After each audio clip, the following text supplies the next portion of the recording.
Italian officials apprehended a 51-year-old tourist from Scotland who attempted to rob 5 stones and a brick fragment from the ancient city of Pompeii.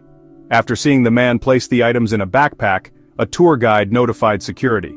The Carabinieri police were able to stop the man before he could board a train home. He said he had no idea it was forbidden to remove artifacts from Pompeii. He was trying to get out of trouble, but it did not work.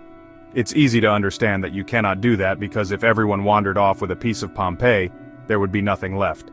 The items were returned to the ancient streets of the city that were buried by Mount Vesuvius's eruption. The man who said he was taking the items for his son's collection of rare stones could face between 1 and 6 years of jail time and a maximum fine of up to 1,500 euros. However, his capture may ultimately prove to be a blessing in disguise. Pompeii's lore is flush with legends of visitors who return home with artifacts from the preserved city and are subsequently afflicted with hardship, loss, and grief. We receive a lot of pieces sent back with notes about horrible events, the officer tells us. This week they caught a Scotsman before he could get away, but they may have saved him from the curse. In 2020, a woman from Canada made headlines when she returned 2 mosaic tiles, pieces of amphorae, and a piece of ceramic that she had taken from Pompeii some 15 years earlier.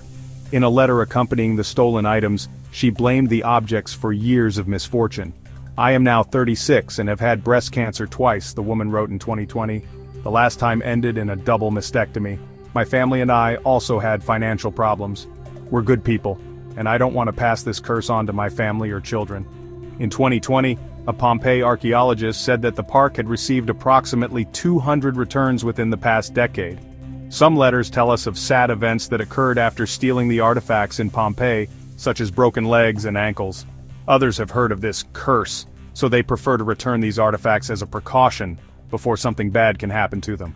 Pompeii now displays returned artifacts with letters from regretful visitors.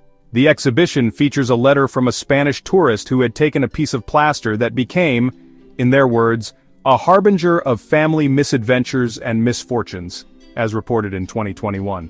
One of the more harrowing tales belongs to a honeymooning couple from Canada who took a small terracotta statue from the historic city. It was still in the husband's suitcase when he suffered a heart attack and died. In 2023, an art historian writing for a Boston University art and architectural history journal addressed the curse's history and the attention it has received.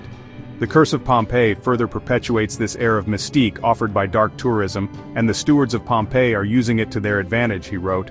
By displaying returned cursed objects in the antiquarium and in the media, the custodians of Pompeii are simultaneously creating further interest in the site while protecting it from future damage.